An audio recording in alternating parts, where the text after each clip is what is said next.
I think one of the most idiosyncratic things about me is that I spend my days at work thinking about the future and trying to imagine different futures, and very interested in technology, and everything is very modern.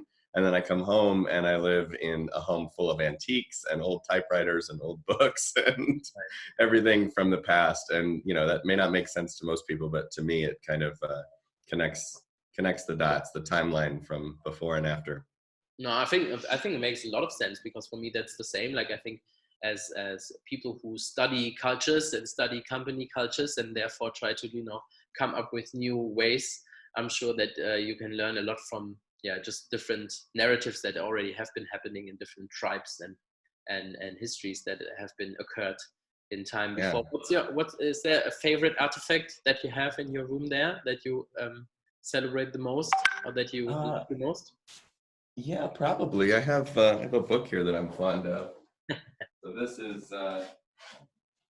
this book is 500 years old. It's one of the very first books about using herbs as medicine, and it's got incredible illustrations of the different herbs and things inside it. But it's a lot older than most countries, much less most books.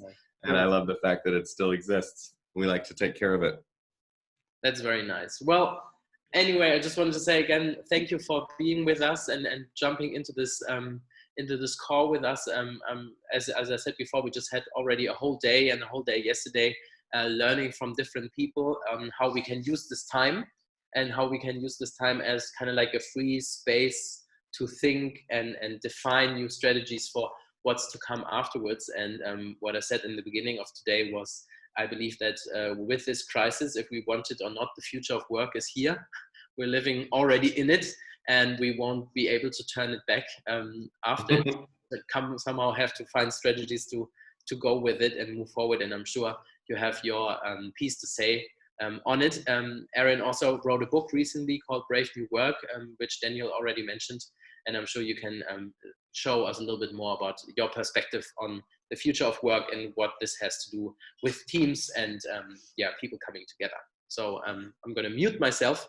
Looking forward to all your insights and ideas.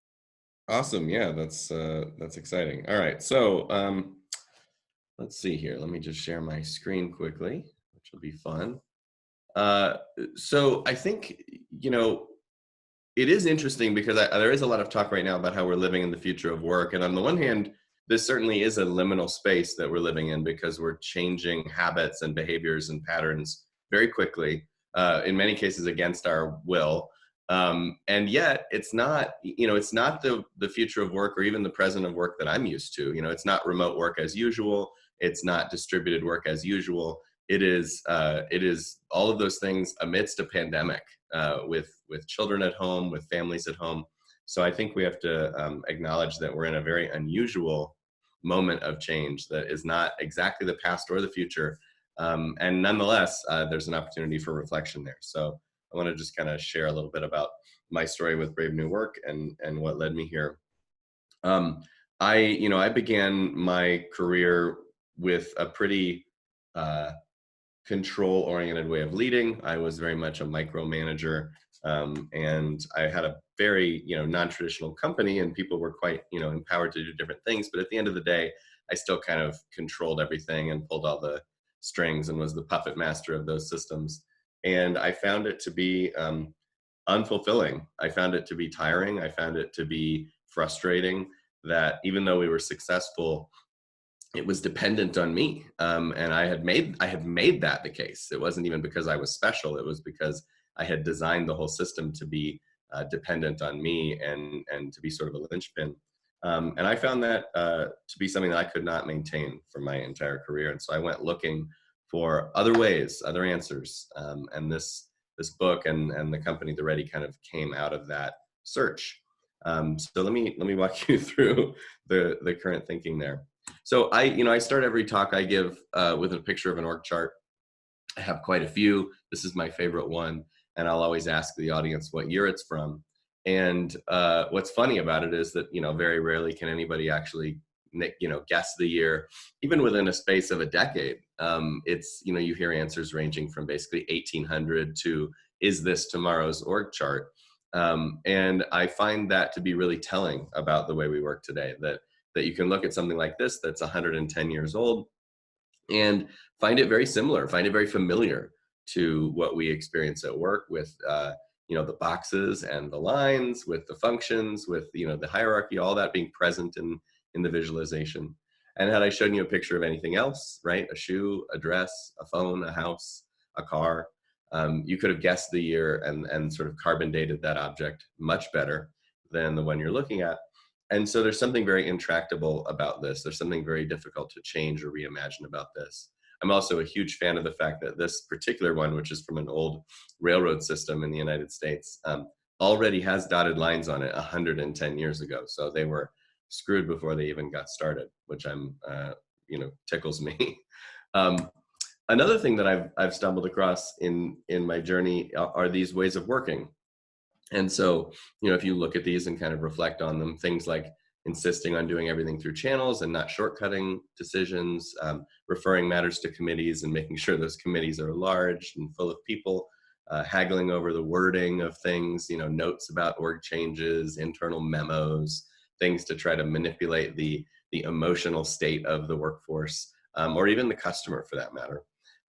Relitigating decisions that were made at the last meeting, one-on-one or in Slack or over a drink. And then, of course, adding to the procedures and clearances involved in everything. Certainly, things like paying checks and issuing instructions, but other things as well. And see that 3 people have to approve everything where maybe 1 person would do. And so, as you reflect on that, what I find is that the vast, vast majority of people who are in organizations that are older than 5 years and larger than 100 people find that they're doing those things. They're either seeing those things in colleagues or they're literally doing them themselves. And it's interesting then to see where all this comes from, because these actually came from William Donovan's organization, which was the precursor to the CIA before World War II, or in the midst of World War II.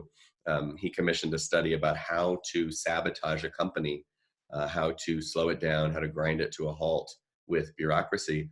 And those 5 ideas and many more were included in the document.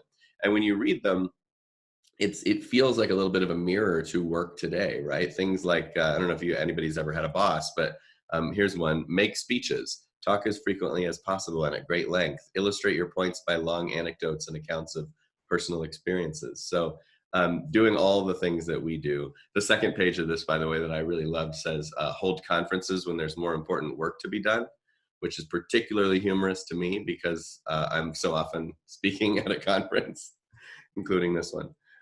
So it's very, very funny to see that kind of turned in on itself. And again, in the space of one human lifetime, we've gone from this being obvious sabotage behavior to it being the norm in most large companies and organizations around the world. And I think we're seeing the cost of this now in this crisis, right? We're seeing how challenging it is to get what we need where we need it, to have systems react quickly, to have them be adaptive, to have behavior change on a dime. And particularly in the United States, which I would argue is maybe one of the most bureaucratic countries on earth, we are seeing just an enormous limitation of the way we think, the way we work, the mindset that is holding us back. Of course, the cost of this is very real and very human. So we have, this is both European and US data here.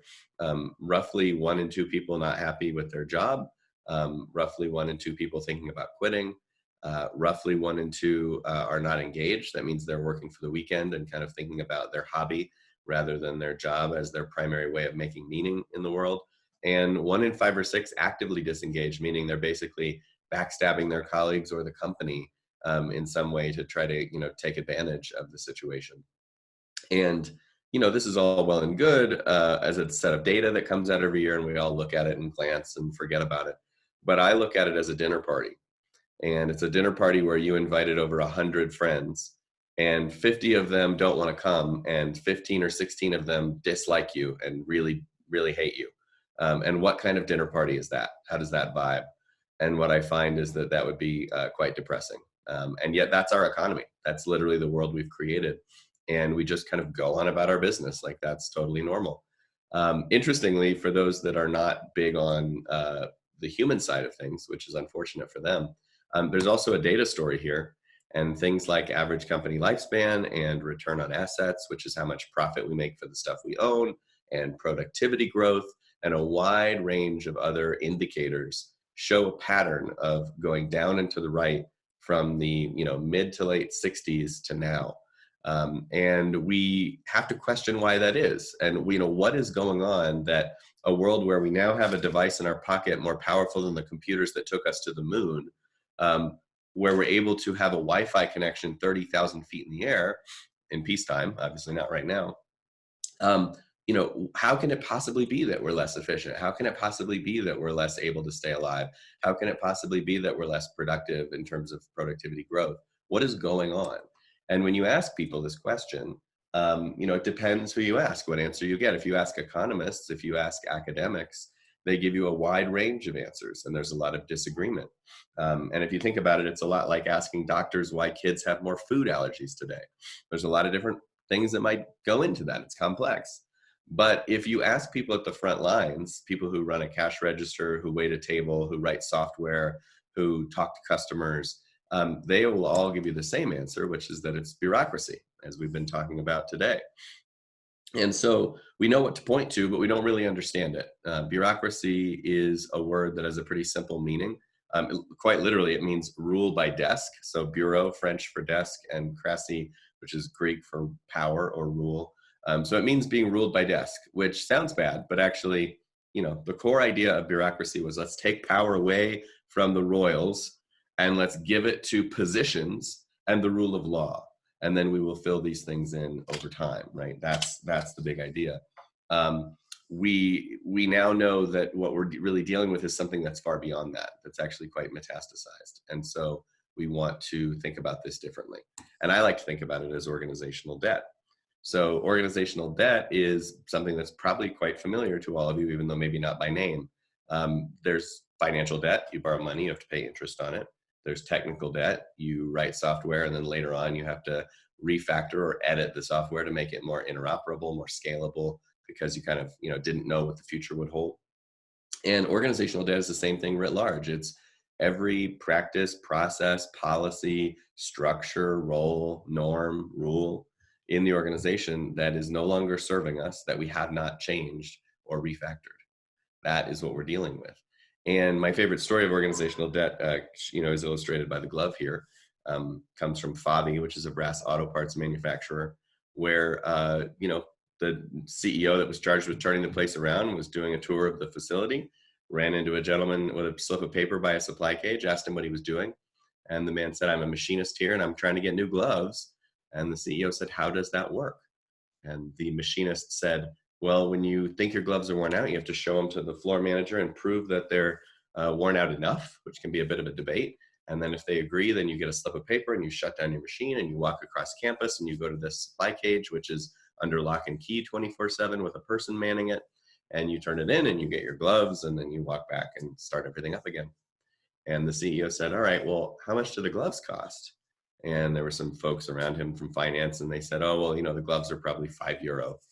And he said, "Well, how much does it cost to shut down this man's machine for half an hour?" Well, he goes through this whole process of argument and turning in and walking across campus. And they said, back of the napkin, rough estimate would be about €3,000. And so he said, "I'm no mathematician, but let me get this straight. It costs us €3,005 every time someone needs a new pair of gloves because we're afraid they're going to steal gloves." And they said, "Yeah." So of course, the next day the gloves were free and the cage was open, and that began a suite of changes that were going to happen at Fabi. And what I like about the story is it illustrates the good-naturedness and the externalities of traditional management, right? Somebody stole a box of gloves at Fabi. Somebody stole a pair of gloves. Somebody stole a box of gloves. And a manager who thought their job was reliability and certainty and security and perfection, they decided that was never going to happen again. Their job was to stop it. And they did stop it with an elaborate apparatus of rules and regulations that prevented someone from getting gloves. But what they also did is create an externality of thousands of euros in cost for every pair of gloves. And what do you think of the externalities of having 800 Frenchmen be treated like children for 5 years? How does that go? And the answer is not well, right? From a productivity standpoint, from a nutrition standpoint, and even just from a human standpoint. And so that is the power of organizational debt. It is costing us a lot. So in the US alone, it's about 3 trillion a year. In the globe, it's about 9 trillion a year. So we're talking about a massive, massive amount of money that is being wasted on either needless compliance activity or roles that we don't need in management that are basically holding us back. And if anyone's interested in that, you can go look up Gary Hamel's study on how he did this, but it's an incredible analysis and it's a conservative estimate. I think we're dealing with something probably far worse in the end. So the reason we deal with this, and I know this was discussed a little bit earlier based on what I saw, is that we misunderstand the nature of systems, right? The complicated from the complex. We think of them as the same thing. They're not the same thing. They're different in nature. But when we treat them the same, we can be quite frustrated. And so if you look at systems like these, right, these would be complicated systems. These would be systems that are causal at their heart. There's a cause and effect relationship between their components. And that means that we can predict them, we can control them, an expert can fix them. A problem in a system like this can be solved. And they're very unlikely to surprise an expert, right? They're not going to get us on being novel. But these systems, and I would add to this list, weather, traffic, I would add gardens and 7-year-olds, children. These are complex systems, right? These are systems that are disposition. They have a way they're trending, but we can't be sure exactly how they will unfold over time. And so with a system like this, we have to think about, okay, we can't predict it. We can't control it. We can't be sure what will happen if we interact with it. A problem in a system like this can't be solved. It can only be managed, right? Because no one ever comes in from the garden and says, honey, I fixed the garden. Nobody ever comes back from picking their kid up at school where the teacher said, hey, I fixed your kid today. That's not how complex systems work. They work differently. And so we have to then engage with them differently. We have to know that they're going to surprise us. We have to know that expertise is limited, that mastery is possible, but it's mostly pattern recognition, and that they can go other ways than we expect. And so the implication here, of course, is that for organizations, we have a lot going on. We have a lot of different contexts, and complicated and complex are among them. So we're going to have activities that we do that are complicated. We're going to have activities and systems that we deal with that are complex. And to be able to tell the difference between the two is crucial. So when we write software, that's complicated. It's testable, it's knowable. An expert can look at it and fix it if it's not working. Making software people want to use is complex, right? Can't be sure that it's going to be #1 in the App Store just because an expert made it. Building a 787 Dreamliner airplane, very complicated. 2 million parts, complicated, incredibly challenging, but it's complicated, right? It's knowable. We can be sure it will fly if it's built correctly, et cetera. Boarding that airplane, complex, right? Very complex. And that's why no matter how many times they change the way we board an airplane, it's always frustrating, because at the end of the day, we're just dealing with people, and that's going to be a challenge, right? That's why sometimes people get their teeth knocked out boarding airplanes, because it is a complex activity. And so we need a different kind of approach for how we get into that. And so with organizations, the same is true, right? We need to be able to have that discussion. We're dealing with a challenge, a problem, a frustration, an opportunity. The first conversation needs to be, well, what is the nature of this? Is it a complex problem or a complicated one? If it's complicated, hey, roll out the checklist, roll out the best practice. If it is complex, though, that's not going to get it done, right? We're not going to change the values of an organization by putting them on coffee mugs and posters around the office. That is not how human beings work. So to manage this complexity, we clearly need a different operating system. And I think what we need to accept is that one second here, I'm going to get into our comments here. I'm unable to present and see comments at the same time, and that bothers me. So I'm bringing them up on the mobile. So to manage complexity, we need a different operating system, which I basically think of as just those foundational assumptions and boundaries and practices that that define everything, right? So we have this in the world of physics, we have this in our DNA, we have this in our technology, the things that define us that potentially hold us back or move us forward, right? And so most organizations go into the world of work thinking that they have two choices when it comes to operating system. One choice is chaos, which is the startup choice, and the other choice is bureaucracy, which is the end-up choice. And if you think about it, the startups are operating in chaos because they haven't figured anything out. So they don't have enough constraint. They have, many hats they're wearing. They're not sure what they're doing. They're not sure what product market fit is.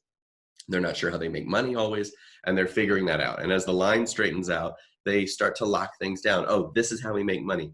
This is the role I play. This is the role you play. These are the rules about how we do this. These are the rules about how we do that. And eventually it's one line. Eventually it is a bureaucracy where there's a rule for everything and a role for everything and everything in its place. And then they have a problem of, well, now I feel over constrained, right? Now I'm not flexible. Now I can't change when there's a pandemic. Now I'm unable to react, right? And both sides look at the other one and say, I don't want to be you when I grow up, right? So the startups don't want to become bureaucracies. And the bureaucracies, as much as they crave agility and they crave some humanity back at work, they don't want to, go back to chaos because they know it won't work at their scale, right? You can't have 100,000 people working with no role definition and no purpose definition and no methodology and hope to achieve your goals. And so they're frustrated. But of course, there is a third way. And the third way is to think about constraints differently. So chaos is no constraints. Bureaucracy is governing constraints, or what are effectively bright red lines, right? Rules that don't allow interpretation. The third way is enabling constraints. Enabling constraints are things like heuristics, principles, rules of thumb, things that allow you to use your judgment as you're involved in the system. And so my favorite example of this is the traffic light versus the roundabout, right? One of these has a certain set of assumptions about people and the problem. The other has a different set of assumptions. So these are two operating systems in the same problem space. The light assumes that people need to be told what to do and that we will take care of that for you, which works fine, by the way. I've been in many lights and I'm still here. But the problem with that is that there's a lot of apparatus that goes around that. We need electricity, we need lights, we need signals, we need poles, we need an algorithm, we need a center in the background there that's controlling all the lights so that it all works and people to run that. There's a lot going on there to sort of exert that control. On the other side, we assume that they'll figure it out, essentially, that with a little bit of enabling constraint, right? Go with the flow of traffic and give the right of way to people in the circle. Technically, the flow is a governing constraint and the right of way is an enabling constraint, that people will figure it out. And what I love about this comparison is that, they both work and they work fine, but one of them does work better in most cases. And so if we look at safety, if we look at throughput, if we look at cost to build and maintain, if we look at what works better when the power goes out, the roundabout wins all of those on average by quite a bit. It's 95% safer on fatality collisions, for example. And so that's a powerful realization. And it really represents two different polarities here, two different ways of thinking about the way we solve a problem at work. Control and compliance, which is fine for some things, trust and autonomy and kind of social coordination, which is fine for other things, and everything in between. And the point here is not that we need to have everything be a roundabout, although I do find it interesting that we have 1,153 times more traffic lights than roundabouts in the US, for example, which means that we're just biased to that kind of control. But it does mean that we need to be considerate and that we need to choose deliberately which way of working for which area of the organization. If we're looking at a process, why are we where we are? And when someone says, well, we just do annual traditional top-down budgeting because that's the way it's always been, I challenge that. I'm like, no, actually, that's not the way it's always been. That was invented in 1927 by James O. McKinsey. That is a very particular way of exerting control on the organization. It's a very particular way of thinking about the calendar year and the rhythms of the organization and how to set targets and forecasts, et cetera. It's not our only option. It might be the best option for you, but it's not our only option. And so we have to reconsider everything so that we're choosing for ourselves as a generation of workers. What is our approach to structure? What is our approach to authority? What is our approach to budgeting and resource allocation? What is our approach to mastery and learning and development? We don't have to inherit a bunch of bogus stuff from the people that came before us. We can take what works and we can leave what doesn't. And that's really the job that's in front of us. So here is an image of the operating system that we were able to kind of derive from talking to organizations that were known for being especially adaptive or human or both. And we would just ask them, what's different about the way you work? And they would tell us, oh, we meet differently, we decide differently, we share differently, we think about our workflow differently, our rhythms are different, our information is different. And when they did, we pinned it to the wall. And over time, after getting, thousands of data points, these areas emerged. So they are not, it's not a framework, it's not an answer, it's not everything, it's not mutually exclusive and comprehensively exhaustive. It's just 12 mirrors that happen to be interesting right now, that happen to be a place where change is happening. And you can look at them and ask yourself two questions. What do we believe? What are our principles in this area? And what do we do? What do we do about it? And you can decide if those are congruent or incongruent, right? So many of the, leaders that I talk to, I'll sit in a boardroom and I'll ask, tell me about your authority views, right? What about authority here in the canvas? And they'll say, oh, we're an empowerment culture. We're very empowering here. And then I'll get in the elevator on my way out and I'll ask the people in the elevator who are considerably younger, how's the empowerment culture here? And they'll say, pfft. And then I know that there's a disconnect, there's a misunderstanding between the principle and the practice. And so the job of this OS is to sort of be deliberate about what is our principle, what is our practice, and is it serving us? And that's the work that we need to do. Now at theready, we do this by making agreements. So we make written, consented agreements for everything about the way the company works across that operating system. So how do we think about how we pay ourselves? How do we think about what happens to our free cash flow? How do we hire? How do we fire? All that stuff is present. And teams make those agreements using a particular process that gets everybody's consent, which is not consensus, which is not, top-down compliance. It is it safe to try? Is it safe to try to proceed with this agreement until we know better? And that is the bar. And so, for example, this is our agreement on autonomy. It's one of our sort of foundational agreements. It's not the only agreement, though. And so this talks about the fact that people can do their work how they want, when they want, where they want, which was very helpful when the pandemic struck because we were already sort of set up for that way of thinking. But it's within the bounds of our agreements, and talks about what people can be delegated or not, which is nothing that they don't willfully accept, and that we don't report to anyone, but we report to each other through these agreements. And this by itself would not be enough, but when you combine it with other agreements, our job is basically to limit that surface of risk that exists by just constraining enough. So if you think about the way you design an organization, you have two choices, right? When it comes to authority, you have no rights until we give you permission, or you have all rights until we take something away. And if you do the permission route, which is what most companies do, nobody can or will do anything until they're told to do it. And nobody can or will do anything until it's written down how to do it. And so it becomes a documentation challenge, right? You have to have the long handbook because your job is to give permission and instruction for everything.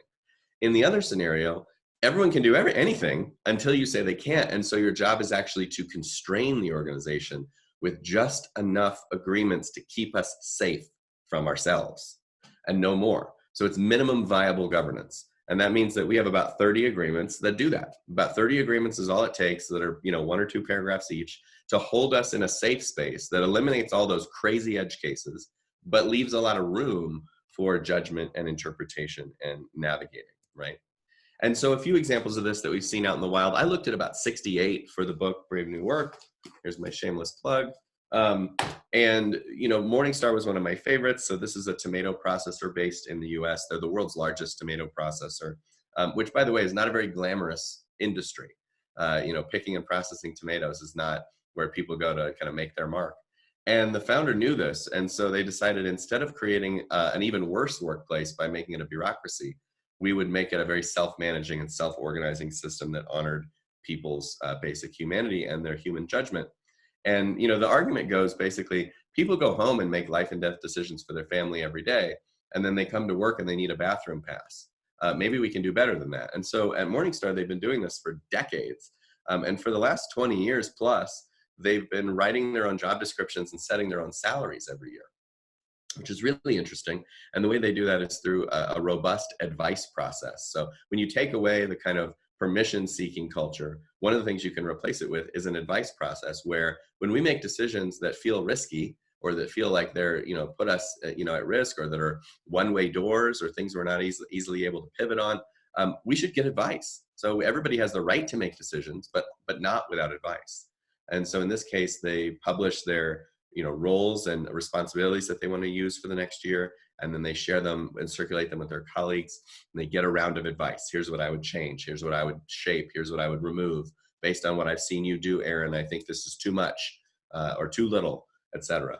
And then based on the roles they've assumed, they take on a chance to write their compensation. And they have totally transparent data about the firm's finances, its forecasts, profitability, what everybody else got paid last year, what the industry averages look like, and they make decisions about how to do it, right? So we'll shapeshift based on that, and they find things like bias and people trying to take advantage, et cetera, and they shape those a little bit with advice. But at the end of the day, each individual can do what they want to do and live with the consequences. And one of the interesting things about transparency is that it shines a light, right? It makes things very clear, and it's kind of a disinfectant. So if somebody was going to do something that was not above board before, well, if everybody in the company is going to know they did it, they're a lot less likely to behave that way. And so that's kind of the way this plays out. Another example I like is the USS Santa Fe. This is a nuclear submarine. We actually had David, the captain of this sub, on the podcast for Brave New Work recently. If anybody's interested in that story, we got into it with him. But essentially what they did is they took a ship that was the worst performing ship in the fleet and turned it into the best performing ship in the fleet by shifting from a captain giving orders to a captain asking the question, what do you intend to do? So when people would come to him for orders, he would say, what do you intend to do? And they would have to say what their intent was. And then as long as it was even remotely coherent, he would say, very well, let's do that. And so there was a real kind of push to distribute authority on the ship. They also did a lot of work with transparency, with information flow, with competency. And in the end, worst to first. And I think to this day, it still has produced more officers than any other ship in naval history. So it's a really interesting kind of laboratory for leadership development. And then the third and final example I brought for today, since we have limited time, is Haier, or Haier, depending on how you like to say it. It's a Chinese appliance manufacturer that was about 60,000 people and very functionally organized a few years ago. Marketing, finance, customer experience, customer service, et cetera. And the CEO knew that that was not going to get them closer to the customer. It was not going to keep them innovating as fast as they were going to need to as they went into the future. And so they reorganized the company into 2,000 ZZJYTs, which is a Chinese acronym that I will not try to pronounce. And basically that meant a small autonomous team, right? So 10 to 30 people with their own P&L, with their own responsibilities, with a very clear user and a very clear product or service that basically sink or swim on their own merit. And so they have to kind of go get the job done. And what's fascinating about this is that they also elected their own leaders every year. They also created a marketplace for talent. So if you didn't want to work on the project you were on, if another team would have you, you could walk on over there and join that other team without a lot of red tape or paperwork getting in your way or someone else's approval getting in your way. And it led to an ecosystem that was basically killing the bad P&Ls and giving birth to new ones in an incredible way. So there's lots you can read about that if you're interested. But the net is that it was very difficult. It continues to be challenging. I think they've gained 20,000 people and lost 10,000 people in the process, give or take. But they have become the world's fastest growing appliance manufacturer. They have become a place that people go to really make their mark.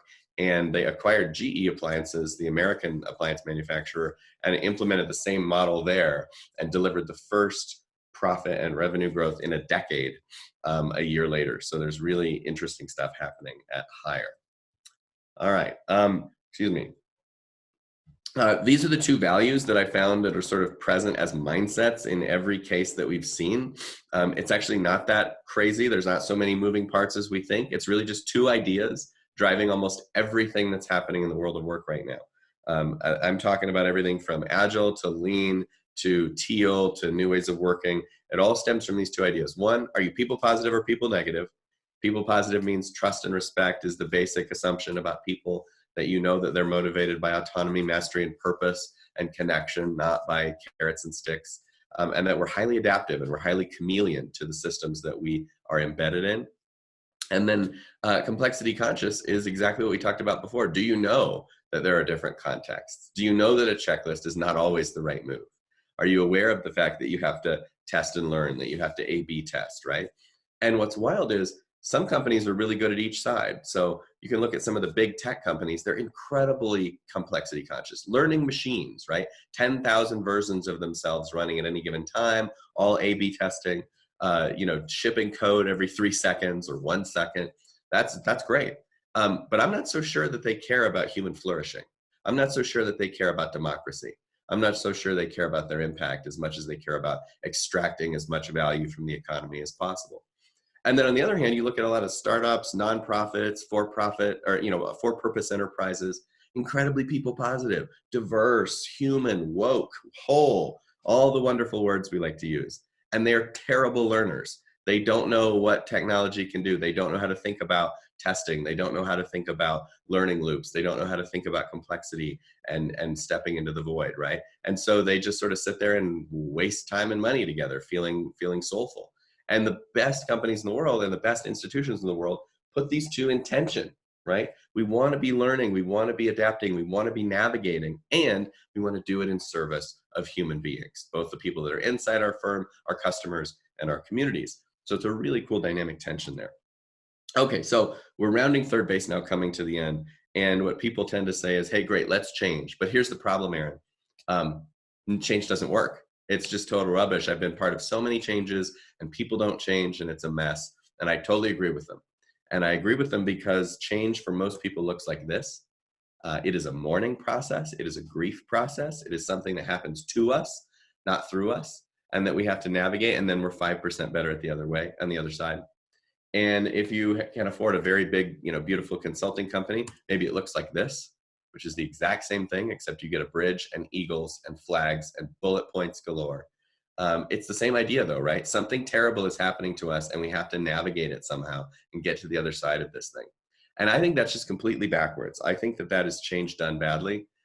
Change done well doesn't drive you nuts, doesn't feel like a death, right? If I said, hey, everybody on the call today gets a free Tesla with your taxes paid, it's not like everyone's going to be like, oh my God, how do I survive this change? You're all going to be like, thanks very much, that's great, right? So the way the change happens matters a lot. And so we think about changing how we change as the final part of this journey.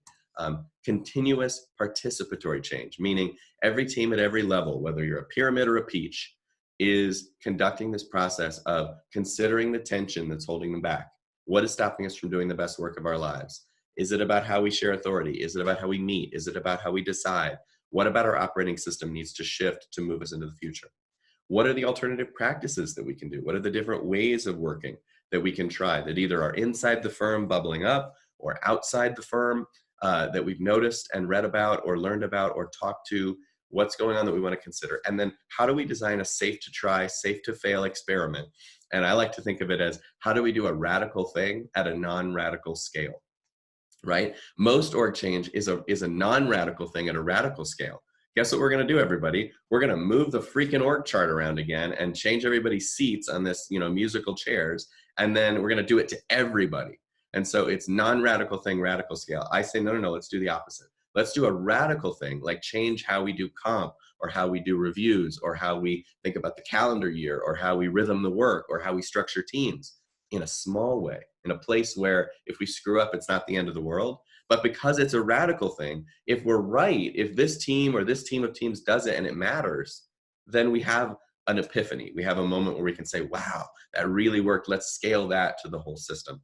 And so continuous participatory change is about doing that all the time, so that it's not a big, terrifying proposition, but rather something that we're doing and living and breathing. We're working in the business and on the business all the time.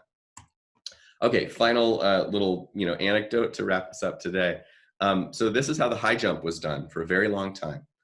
This is the straddle technique, but there was also the Western scissor and different roles and different ways of doing this. And the reason for that was that the other side of the pole was dirt. And so you had to land on your feet. And for the men in the audience, you can see how very precarious and dangerous this method was. Now, what's interesting is because you have to land on your feet, you have to do it a certain way. Well, in the mid-60s, new foams and synthetics came about and the rules changed. And suddenly you could land on whatever you wanted and be safe. And so there was a gentleman by the name of Dick Fosbury who came around and he started doing it this way in high school. His coaches told him to stop it. And he went to the University of Oregon and he continued to do it this way. and his coaches there told him to stop it, and he did stop. And he went to a few meets and did it the regular way, and he was so bad that they said, Dick, just do it your way so we can win some track meets. And so he started doing it his way again, and then he began to really improve scarily fast. And by 1968, he went to the Olympics and won the gold medal and broke the world record for the high jump. And most people tell this story, and you've probably heard it before, as a story about being a snowflake and flying your freak flag and being an innovator and thinking differently and all that stuff that, you know, Apple talks about. And that's not what's interesting to me about this story. What is interesting to me about this story is what the other competitors said after he won the gold medal. And what they said when you go back and look is, guess what? It's great for Dick, but it won't work for us, right? He's a weirdo. God love him. I'm so glad that he was able to win the gold medal. Good for him, but it's not going to work for us because we're different. Because. And what I find when I travel around the world, and I have taken this, you know, place to like, I don't know, taken this talk to like 17 countries or something now. There's always a group in the audience who says, hey, that's great for Handelsbanken, but we have a different regulator. That's lovely for Buurtzorg, but our healthcare system is more messed up. It's wonderful that Google can do that, but we're not a software company. Everybody has a reason why it works for Dick, but not for them. And here's the thing, because we're complexity conscious, we know two things. Number one, they might be right. Maybe it's not for them. Maybe it won't work. But also we know this, they won't know until they try. They won't know until they test and learn into that reality. Is it possible? Could it work? What would it look like? The only way to find out is to step into that space and go over head first and backwards, which feels pretty freaking scary the first time you do it. But the second time's better, and the third time's better than that. And that is the work that's before us. If we want to be able to combat changes in climate, changes in the economy, in inequality, you know, what we're dealing with this pandemic, if we want to have that level of adaptivity and human connection, then we have to go over head first and backwards. And that's what I came here to say today. So thanks very much. Thank you, Aaron, for this very exciting journey. And somehow you made it happen that you connected the history that you love so much with the future that we might be going towards. So well done for bringing that together in this way. I especially love these, I love these examples because I think they're super valuable for people, you know, to just understand and give meaning to people basically and help them to understand where they're at and how they can go there. And I love this idea. I put it down of basically just putting words to it, like minimum viable governance. One thing that I wrote down, and then the other thing, how can we do a radical thing at a non-radical scale? And that's actually something that we also try to embrace with my company here in Europe as well. Obviously, to start very, very, very small, on very small scales, but still come up with great innovative ideas that you can do within your team, within your department, or within your company part, basically, so that we then step by step can create some kind of virus. I like that because that actually someone said that here. It sounds a little bit like viral change, and I love that idea. So pretty cool analogies. Guys, do you have any questions that you want to share? Would be loving if you can put them in the comments. One question I saw a little bit earlier, and I want to start with this one, which is basically the question around maturity. So how mature do people have to be to embrace this kind of change that you're talking about? Can they start without having a lot of, you know, connection to these new, I guess, whatever you want to call it, agile, innovative models of working, or how mature do people have to be to start doing something? Yeah, so it's interesting. There are a lot of different schools of thought on this, some that are very interested in kind of individual and human development as a necessary prerequisite. I do think it's important that, you know, if there are leaders or people that hold space starting down this road, then they need to have had some epiphanies in order to set this up and be successful. But for the rest of us, I feel like changing the system, changing the aquarium changes the fish.